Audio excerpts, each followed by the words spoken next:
고린도전서 4장 6절부터 11절 말씀까지 우리 한 절씩 교독하겠습니다. 어두운 데에 빛이 빛이라 말씀하셨던 그 하나님께서 예수 그리스도의 얼굴에 있는 하나님의 영광을 아는 빛을 우리 마음에 비추셨느니라.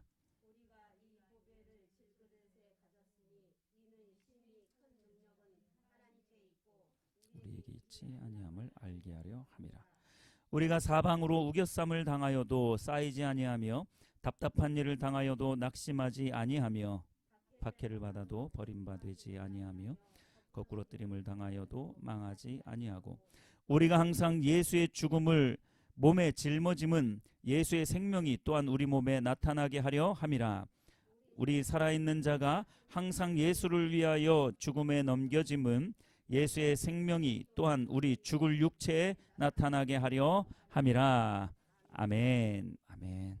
자, 오늘 이 본문 말씀을 통해서 질그릇에 새겨진 흔적이라는 제목의 말씀을 함께 나누도록 하겠습니다. 질그릇에 새겨진 흔적. 자, 오늘 본문 6절부터 이렇게 보시면 이 6절 말씀은 창세기 1장 3절 말씀을 근거로 해서 말씀하고 있는 말씀입니다.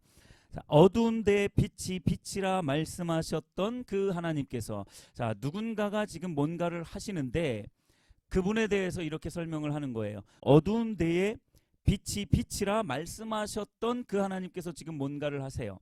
창세기 1장 3절에 보면 땅이 혼돈하고 공허하며 흑암이 깊음 위에 있다라고 말씀을 하고 있어요.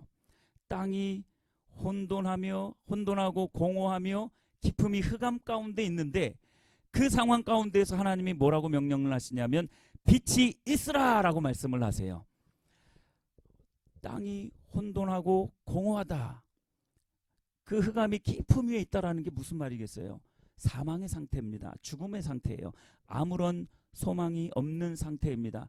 어디로 가야 할지 사방이 꽉 막힌 그런 상황이에요. 무질서한 상황입니다. 갈팡질팡 어떻게 해야 할지 모르는 그런 상황 가운데 있을 때에 하나님께서 뭐라고 말씀을 하십니까?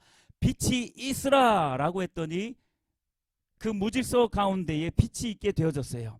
그 혼돈 가운데에 빛이 있게 되어졌습니다. 어디로 가야 할지 모르는 그 상황 가운데 빛이 비춰지니까 갈 길을 밝히 보여지게 되는 거였죠. 자, 그 하나님, 어두운 데에 빛이 빛이라 말씀하셨던 그 하나님이 지금 뭘 하고 계시냐면 한마디로 말하면 우리 마음 가운데에 그 빛을 주셨다라는 거예요. 잘 보십시오. 그 하나님께서 예수 그리스도의 얼굴에 있는 하나님의 영광을 아는 빛을 우리 마음에 비추셨느니라. 이게 무슨 말인지 아시겠어요? 잘 한번 보세요. 사도 바울이 쓴 글들은요 좀 복잡해요. 좀 생각을 해보고 좀 묵상을 해봐야 그 의미가 좀 다가옵니다. 자, 그 하나님, 어두운 데 빛이 있으라, 절망 가운데에 빛이 있으라고 해서 그 절망을 깨부순 그 하나님께서 우리 마음 가운데 또 뭔가를 선포하셨는데, 잘 보세요. 예수 그리스도의 얼굴에 있는 하나님의 영광을 아는 빛을 우리 마음 가운데 부어 주셨다라는 거예요. 예수 그리스도의 얼굴에 어떤 빛이 있냐면 하나님을 아는, 그 하나님의 영광을 아는 빛이 예수님의 얼굴에 있다라는 거예요. 근데 그 얼굴 빛을 누구에게 부어 주었다고요? 지금 우리에게, 여러분들에게 부어 주었다, 비추셨다라고 말씀을 하는 겁니다. 자, 간단하게 말씀을 드리면요, 저와 여러분들의 마음은 때로는 혼돈하고 공허하며 흑암이 깊은 가운데 있는 그런 상황이에요. 어디로 가야 할지, 어떤 길이 옳은 길인지, 생명이 없는 것 같고 때로는 소망이 없는 것 같고 도대체 어떻게 해야 할지 다 손 놓고 싶은 그러한 상황 가운데 있을지도 모릅니다. 자, 그러한 마음의 상태에 우리에게 하나님이 빛을 비추셨다고요. 그 빛이 바로 뭐냐면 예수 그리스도의 그 복음의 능력인 줄 믿으시길 바랍니다. 예수님께서 우리에게 허락하신 그 구원의 복음의 빛을 우리 모두의 마음 가운데 비추어 주셨다라고 지금 말씀하고 있는 거예요. 자, 이 복음의 빛이 뭐냐? 하나님, 예수님의 얼굴에 어떤 빛이 있느냐? 하나님의 영광을 아는 빛이래요. 아, 이게 뭘까? 하나님의 영광을 아는 빛이 도대체 뭘까? 요한복음 3장 17절에 보면 영생은 곧 유일하신 하나님과 그가 보내신 예수 그리스도를 뭐 하는 거요? 아는 것이니이다. 다시 말하면 영생은 하나님을 아는 것이다 라고 말씀을 하고 있는 거예요. 영생은 뭐라고요? 하나님을 아는 것이다. 자, 그러면 예수 안에 있는 그 하나님의 영광을 아는 빛이 예수 그리스도의 얼굴에 있대요. 예수 그리스도 그 안에 바로 영생이 있는 줄 믿으시길 바랍니다. 그 영생의 빛을 지금 저와 여러분들의 마음 가운데 지금 비추고 계신다라는 것을 믿으시길 바랍니다. 지금 이 6절 말씀이 바로 그 말씀인 거예요. 어두운 데에 빛이 있으라 말씀하신 그 하나님이 어둠과도 같은 우리의 마음 가운데에 예수 그리스도의 그 복음의 그 영생의 생명의 그 빛을 우리에게 비추어 주셨다라는 거예요. 믿으시길 바랍니다. 아까 제가 요한복음 3장 17절이라 그랬는데 거꾸로 했습니다. 요한복음 17장 3절 말씀이에요. 요한복음 17장 3절 말씀에 보시면 영생은 유일하신 참 하나님과 그가 보내신 자 예수 그리스도를 아는 것입니다 라고 말씀을 하고 있습니다. 그 빛을 우리에게 지금 주셨습니다. 자, 그런데 우리 마음 가운데 그 빛을 주셨어요. 그런데 이 보배를 어디에다가 우리가 보관하고 있느냐? 그 바로 다음 구절에 보시면 7절 말씀을 한번 보십시오. 우리가 이 보배를 어디에 품고 있어요? 질그릇에 가졌다라고 말씀을 합니다. 저와 여러분들은 질그릇과 같은 존재입니다. 질그릇은 무슨 존재입니까? 사실 무가치한 존재예요.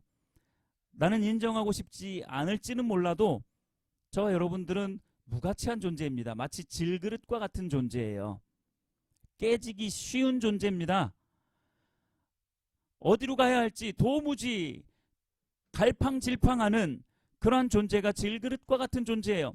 소망이라고는 전혀 없는 것 같은 그러한 존재가 질그릇 같은 존재입니다. 조금만 건드리면 깨져버릴 것 같은 그러한 존재가 바로 질그릇과도 같은 그러한 존재예요. 그런데 하나님께서 이 보배를, 어떤 보배예요?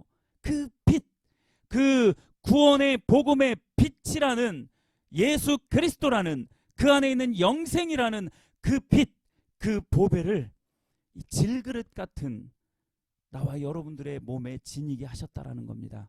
믿으시길 바랍니다. 우리 몸에 뭘 품고 있어요? 이 보배를 품고 있는 거예요. 이 생명, 이 영생, 구원의 복음의 빛을 우리가 지금 품고 있다라는 거예요. 이 극명한 대조를 여러분 잘 한번 보십시오. 이 너무나도 귀중한, 너무나도 소중한 보화와 같은 이 보배를 나 같은 천하고 부족하고 죄 많은 질그릇 같은 인생이 품고 있다라는 거예요. 여러분, 마태복음 7장 6절에 보면요, 거룩한 것을 개에게 주지 말며 진주를 돼지 앞에 던지지 말라라고 말씀합니다. 여기서 말하는 개와 돼지가 어떤 존재입니까? 그 거룩한 것과 그 귀한 진주를 아무 가치 없게 여기는 자들을 말해요. 하나님의 은혜를 땅에 내던지고 짓밟아 버리는 존재들입니다. 그 개들에게 거룩한 것을 주지 말고 진주를 그 돼지 앞에 던지지 말라라고 말씀하시는 이유가 뭐냐면 그들은 그것을 아무 가치 없는 것으로 여기기 때문에 그들에게 그것을 주지 말라라고 말하는 거예요. 오히려 그 개나 돼지들은 거룩한 것과 진주를 던져주면 그것을 짓밟아 버릴 뿐만 아니라 그걸 던져준 자를 들이받습니다. 왜 나에게 쓸데없는 거 주냐 이거죠. 이 개와 돼지에게 있어서 가장 만족스러운 것은 무엇입니까? 자기 앞에 있는 밥그릇이에요. 이 밥그릇에 이 사료들만 가득 차 있으면 그들은 그것으로 가장 만족하는 자들이에요. 그것 외에 하나님의 진리, 구원, 영생, 복음, 복음의 빛, 영생의 빛, 이러한 것들을 주면요 짓밟아 버립니다. 가치 없게 여겨버려요. 마치 질그릇 같은 존재들은 사실 이러한 개나 돼지와 같은 존재들입니다. 하나님의 은혜를 짓밟아 버리는, 그 너무나도 크신 그 은혜를, 높고 크고 광대한 그 하나님의 은혜를 짓밟아 버리는 개와 돼지와 도 같은 그러한 존재예요. 근데 그 존재들에게 하나님이 지금 뭘 허락하고 계십니까? 이 보배를 허락하고 있는 거예요. 영생의 빛, 복음의 빛, 구원의 빛인 이 보배를 우리들에게 품게 하신 거예요. 물론 마태복음 7장 6절에서 말하는 개, 돼지는 아예 하나님의 은혜를 다 저버리고 아예 벗어난 그러한 자들을 의미하지만 마치 질그릇은 그러한 의미와 같은 의미라고 볼 수 있는 거죠. 자, 왜 이렇게 하나님이 하셨을까요? 이 보배를 왜 질그릇 같은 저와 여러분들 같은 사람에게 이 보배를 품게 하셨을까요? 우리가 살아가는 이 인생 전반이 누구에게 달려있다라는 것을 알게 하시기 위해서요, 하나님께 달려있다라는 것을 알게 하시기 위해서 우리에게 이 질그릇 같은 아무 가치 없는, 쓸데없는, 보잘것없는 그러한 질그릇과도 같은 저와 여러분들에게 이 보배를 품게 하신 거예요. 7절 중간 부분을 보십시오. 이 보배를 질그릇에 가졌으니 이는 왜냐하면 이라는 뜻이죠. 왜냐? 심히 큰 능력은 하나님께 있고 우리에게 있지 아니함을 알게 하려 함이라. 이 심히 큰 능력, 우리의 생명을 유지하는 것은 어떤 능력입니까? 작은 능력입니까? 큰 능력입니까? 큰 능력이에요. 우리의 생명이 유지되어지는 것은 작은 능력이 아니에요. 큰 능력입니다. 이 큰 능력은 저와 여러분들이 잘났기 때문에, 영양 보조식품을 잘 먹었기 때문에, 운동을 열심히 했기 때문에 우리의 생명이 이렇게 유지되어지는 것이 아닌 거예요. 이 큰 능력은 하나님께만 있는 거예요. 저와 여러분들이, 우리 청소년 친구들도 있고 어린이 친구들도 있는데, 여러분들이 열심히 운동할 수 있고 밥을 잘 먹을 수 있고 그리고 공부 열심히 할 수 있고, 우리 어른들 같은 경우에 직장 생활을 잘 할 수 있는 그 이유, 이 모든 것들은 다 큰일이에요. 사실 내가 뭘 잘났다고 이걸 할 수 있겠습니까? 하나님이 이 시간, 하나님이, 여러분 그 영화도 아시잖아요. 타노스가 이거 손가락 하나만 딱 이렇게 하면 온 세상이 다 멸망 가운데로 빠지는, 영화에서도 그러한 주제를 다루고 있어요. 하나님이요, 이것도 아니에요. 이거 할 필요도 없어요. 하나님은 그냥 하나님이 마음만 먹으시고, 한번 이렇게만 하시면 우리의 호흡은 끊어질 수도 있고, 하고 하나님이 그냥 부으시면 생명이 다시 소생할 수도 있어요.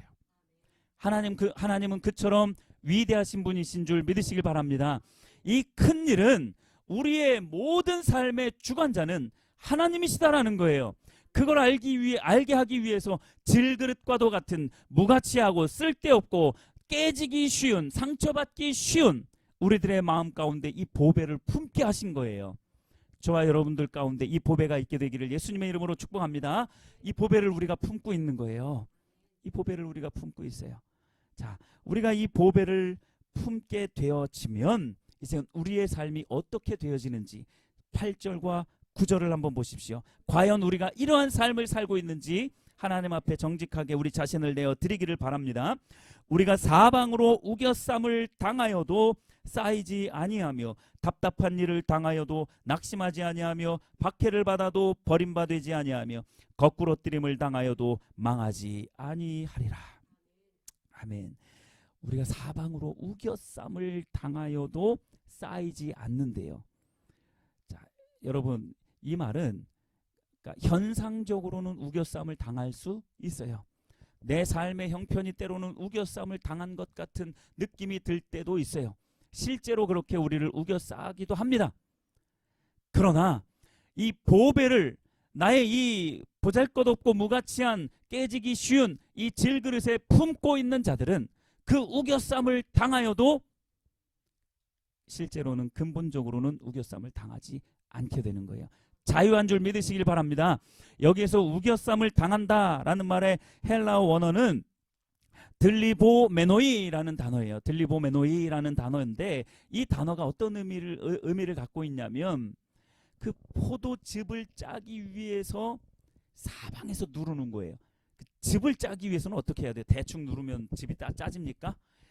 완전히 즙 짜는 거 뭐죠? 그게 기계가? 착즙기 있잖아요. 예, 착즙기 있잖아요. 착즙기 보면 막 돌려가지고 옛날 거는 그러더라고요. 막 돌려가지고 위에서 아래로 뭐 이렇게 해가지고 쫙 누릅니다. 그 단어 뜻이 바로 이거예요. 우겨쌈을 당한다라는 게 그런 의미예요. 완전히 틈이 없는, 그렇게 나를 사방에서 짓누르고 있는 그러한 상황 가운데 있다 할지라도 질그릇 같은 내 안에 이 보배를 품고 있는 사람은 우겨쌈을 당하지 않는 줄 믿으시길 바랍니다. 하나님이 지금 그걸 말씀하고 있는 거예요. 어두움 가운데 어두운 데에 빛이 있으라고 말씀하신 그분이 우리 마음 가운데에 이 보배를 허락하실 때에는 이러한 능력 있는 삶을 살 수 있도록 허락하시는 거예요. 우리가 사방으로 우겨쌈을 당해도 쌓이지 아니하며 답답한 일을 당하여도 낙심하지 않아요. 답답한 일이 없다라는 이야기입니까?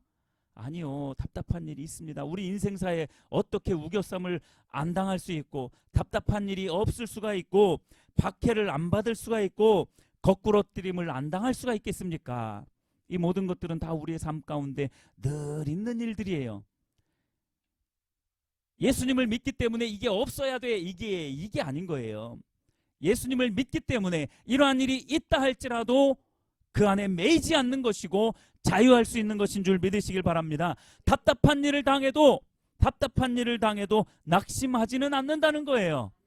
내 상황이 좀 답답한 상황 가운데 있다 할지라도 궁극적으로 낙심하지는 않는다라는 거예요. 이 낙심할 때에 우울증이 빠지는 거예요. 우울증에 빠지는 겁니다. 여러분 절대 낙심하지 마세요. 낙심하는 이유가 뭔 줄 아세요? 나를 너무나 사랑하기 때문에 그래요. 자기중심성으로 너무 돌아가 있기 때문에 그래요. 나에 대한 기대치가 못 미치니까 우울한 거예요. 답답한 거 꽉 막힌 것 같고 답답하고 도대체 뭘 해야 될지 어떻게 해야 될지 모르니까 너무 실망스러우니까 우울증에 빠지는 거예요. 우울증은 교만입니다, 여러분. 우울증에 빠지지 마십시오. 내가 빠지고 싶지 않다고 해서 안 빠지나요? 당연히 그렇죠. 그러나 여러분 늘 하나님 앞에 깨어서 기도하면서 그렇게 늘 하나님 앞에서 활력 있게 그렇게 살아가 보십시오. 교만해질 수가 없어요. 나 같은 질그릇과도 같은 나를 하나님이 사용하셔서 또 보배를 그 안에 품게 하셨는데 답답한 일이 있다 할지라도 낙심하지는 말아야죠. 누구 때문에요? 하나님 때문에. 예수 그리스도께서 나와 함께 하시기 때문에 답답한 일을 당하여도 낙심하지 않을 수 있는 거예요. 박해를 받아도 버림받지 않습니다. 박해를 받아도 버림받지 않고요. 거꾸로뜨림을 당하여도 망하지 않는 자가 그리스도인인 줄 믿으시길 바랍니다. 어떤 그리스도인이요? 이 보배를 마음 가운데 나의 가장 유일한 가치로 소중한 것으로 여기면서 내 마음 가운데 품고 있는 자들에게 주시는 은혜인 줄 믿으시길 바랍니다. 씨름을 하는데요, 확 잡아뜨리잖아요. 그게 거꾸로뜨림을 당하는 거거든요. 씨름을 할 때 완전히 자빠지는 거 있죠. 그렇게 거꾸로뜨림을 당해도 망하지 않는다는 거예요. 완전히 쓰러져 버렸지만, 자빠져 버렸지만 망하지 않는다는 거예요. 그게 어떠한 자들에게 주시는 은혜라고요? 보배를 품는 자들입니다. 천국 비유 여러분 잘 아시죠? 밭에 감추인 보배가 있어요. 어떤 사람들은 그것을 무가치한 것으로 여깁니다. 어떤 사람은 그것이 너무나도 소중해서 나의 모든 가산을 다 주고 그 밭 자체를 사버려요. 그 밭 자체를 사버리니까 그 안에 감추어져 있는 보배가 내 것이 되는 겁니다. 이 보배를 가장 가치 있는 그 가치 있는 것으로 여기는 자들에게 하나님께서 바로 이러한 은혜를 허락하시는 줄 믿으시길 바랍니다. 거꾸로뜨림을 당해도 망하지는 않는다라는 거예요. 자, 이것이 저와 여러분들에게 하나님께서 주시는 은혜인 줄 믿으시길 바랍니다. 자, 이것을 10절에서는 이렇게 표현을 합니다. 우리가 항상 예수의 죽음을 몸에 짊어졌다라고 표현을 합니다. 자, 위에 8절과 9절 말씀을 10절 전반부에서 이렇게 설명을 하고 있는 거예요. 우리가 항상 예수의 죽음을 몸에 짊어졌다라고 이렇게 표현을 하는 거예요. 여러분들 몸에 예수 그리스도의 죽음을 짊어지셨습니까? 할렐루야. 아멘. 우리 몸에 예수 그리스도의 죽음을 짊어졌다라는 게 무슨 말인지를 잘 한번 생각을 해보셔야 돼요. 여러분, 우리가 짐보따리 하나를 이렇게 어깨에 이렇게 딱 짊어질 수 있잖아요. 어깨에 짊어진다라는 것은, 우리 등에 짊어진다라는 것은 언제든지 뭐 할 수 있어요? 내릴 수 있어요. 팍 내릴 수 있습니다. 아, 무거워, 힘들어. 이렇게 짐을 딱 짊어졌어요. 어깨에 딱 짊어지고, 왜 인부들 그렇게 많이 하잖아요. 시멘트라든지 아니면 쌀이라든지 뭐 이런 것들을 딱 짊어지고 가서 어깨에 짊어져서 딱 내 목적한 장소에 도착하면 딱 내려놓잖아요. 어깨에 짊어지거나 등에 짊어졌다라는 것은 언제든지 내릴 수 있는 거예요. 그런데 몸에 짊어졌다라는 게 도대체 무슨 말입니까? 몸에 어떻게 뭘 짊어져요? 몸에 짊어졌다라는 게 무슨 의미입니까? 몸에 짊어졌다라는 것은 항상 그것이 나를 따라다니는 거예요. 어디를 가든 그것을 옮기는, 그것을 가지고 가는 거예요. 이거는 내릴 수 있는 게 아니에요. 그래서 사도 바울은 이것을 스티그마라고 표현을 합니다. 예수의 흔적이라고 그렇게 표현을 합니다. 여러분, 말씀을 한번 찾아보실래요? 갈라디아서 6장 17절 말씀을 한번 찾아보십시오.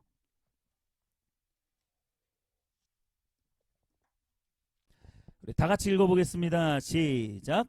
이후로는 누구든지 나를 괴롭게 하지 말라. 내가 내 몸에 예수의 흔적을 지니고 있노라. 사도 바울이요, 사람들에게 공포하는 거예요. 뭐라고 공포하냐면 내 몸에 예수의 흔적을 지니고 있다. 예수의 흔적을 나는 지니고 있다. 그러니 나를 더 이상 괴롭게 하지 마라. 난 이미 죽은 자야.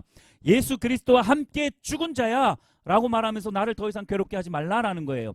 예수의 흔적이다라는 것은 그 예수님의 죽으심의 흔적입니다. 예수님의 죽으심의 흔적이에요. 예수님께서 죽으셨다라는 그 흔적이 나에게도 있다라는 거예요. 이거 벗어 던질 수 있습니까? 벗어 던질 수 있는 거 아니에요. 이 스티그마라는 것은, 이 예수의 흔적이라는 것은 벗어 던질 수 있는 게 아니에요. 내가 어디를 가든지 그 예수의 흔적, 예수의 그 죽으심의 그 흔적이 나를 따라다니는 거예요. 나와 함께하는 겁니다. 이거는요, 내 육신의 생명이 끝나도 이 흔적은 지워지지가 않는 거예요. 이 스티그마라는 게 바로 그런 겁니다. 종들에게 딱 낙인 찍듯이 이거를 이렇게 흔적을 내는 건데, 이 흔적은요, 그 사람이 죽어도 지워지지가 않아요. 죽으면 끝나는 게 아니에요. 죽어도 지워지지 않는 것이 바로 이 예수의 흔적 스티그마입니다. 예수님의 그 죽으심을 내 몸에 짊어졌다라는 것은 예수의 그 죽으심의 흔적을 내가 살아가는 어디에서든지 드러낼 수 있어야 되는 거예요. 그게 예수의 죽음을 내 몸에 짊어졌다라는 그런 뜻입니다. 저와 여러분들은 예수의 그 죽으심을 몸에 짊어지게 되기를 예수님의 이름으로 축복합니다. 그리스도인이라면 우리가 예수의 그 죽으심을 몸에 짊어질 수 있어야 되는 거예요. 자, 이걸 지금까지 이 설명을 왜 했는지를 잘 한번 보셔야 돼요. 어두운 데에 빛이 빛이라 말씀하셨던 그 하나님께서 어둠과도 같은 우리의 마음, 깨지기 쉽고 갈팡질팡하는 무가치한 질그릇과도 같은 우리의 마음 가운데에 그 복음의 빛을, 그 영생의 빛을, 구원의 빛을 우리에게 주신 이유가 뭐냐라는 거예요. 그래서 우리가 그 보화를 이 세상의 그 어떠한 것들보다도 가장 가치 있는 것으로, 가장 소중한 것으로, 유일한 나의 소망으로 삼을 때에 그러한 자들에게 우겨쌈을 당해도 쌓이지 않고 답답한 일을 당하여도 낙심하지 않게 하시고 박해를 받아도 버림받지 아니하며 거꾸러뜨림을 당하여도 망하지 않게 하시는 이유가 뭐냐라는 거예요. 결국 이 예수 그리스도의 죽음을 짊어진 자로 살아가라는 거예요. 예수 그리스도의 이 죽으심을 몸에 짊어지고 그 스티그마, 예수의 흔적을 짊어지고 살아가는 자들에게 주시는 하나님의 놀라운 은혜가 또 뭔 줄 아십니까? 10절 하반부를 한번 보십시오. 이 예수의 죽음을 몸에 짊어짐은 예수의 생명이 또한 우리 몸에 나타나게 하려 함이라. 할렐루야. 예수 그리스도의 그 죽으심을 우리 몸에 짊어질 때에 비로소 예수의 생명이 우리 안에서 나타나게 된다라는 거예요. 여러분, 이 귀한 이 진리 앞에 우리가 감사하고 또 감사하고 감사 수만 번을 해도 사실 모자랄 판입니다. 감사하십니까?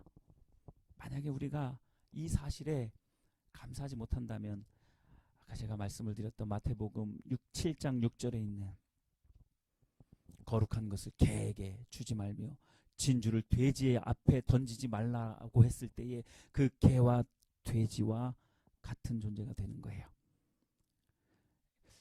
그런 존재가 되지 않게 되기를 예수님의 이름으로 축복합니다. 여러분, 우리가 항상 이 예수의 죽음을 몸에 짊어져야 하는 이유는 뭡니까? 예수의 생명이 우리 안에서 나타나게 하기 위함입니다. 이제 여러분들, 우리가 예수 그리스도의 그 죽으심을 항상 짊어질 때에 우리 안에서 예수님의 그 생명이 드러나게 되는 줄 믿으시길 바랍니다. 하나님의 생명은 어떠한 자들에게 나타납니까? 하나님 중심적인 삶을 사는 자들에게 나타나요. 결코 자기중심적인 삶을 사는 사람들에게는 이 하나님의 생명, 예수의 생명이 나타날 수가 없습니다. 자기중심적인 삶을 사는 사람들은 이 보배를, 영생의 빛, 구원의 빛, 복음의 빛인 이 보배를 보배로 여기지 않아요. 그렇기 때문에 예수의 그 죽은 몸을 우리의 몸 가운데 짊어질 수가 없는 거예요. 예수님의 그 죽음을 우리 몸에 짊어질 수가 없는 거예요. 결과적으로 예수님의 생명을 나를 통해서 드러낼 수가 없게 되어지는 거죠. 우리 말씀을 한 구절만 읽고 마치도록 하겠습니다. 디모데후서 2장 11절 말씀 같이 읽고 말씀을 마무리하도록 하겠습니다. 디모데후서 2장 11절 말씀입니다.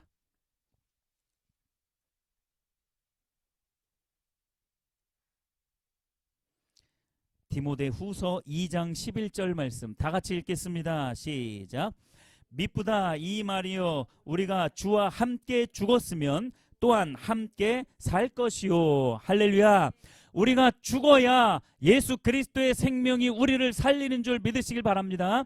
내가 죽어야 예수 그리스도의 그 죽은 그 몸을 내 몸에, 예수님의 그 죽음을 내 몸에 짊어질 때에 예수 그리스도의 생명이 내 안에서 나타나게 되는 거예요.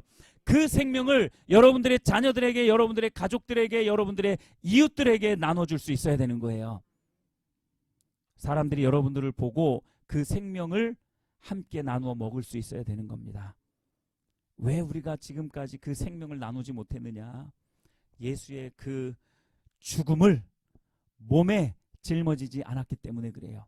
너무나도 내 자아가 살아있고 내 의견만 관철되기를 원하고 내 주장만 하고 너는 나를 따라야 돼, 내 말만 들어 라고 하는 그런 자기중심적인 그런 모습 때문에 생명이 꽉 막힌 거예요. 이 말만 하고 말씀을 마치도록 하겠습니다.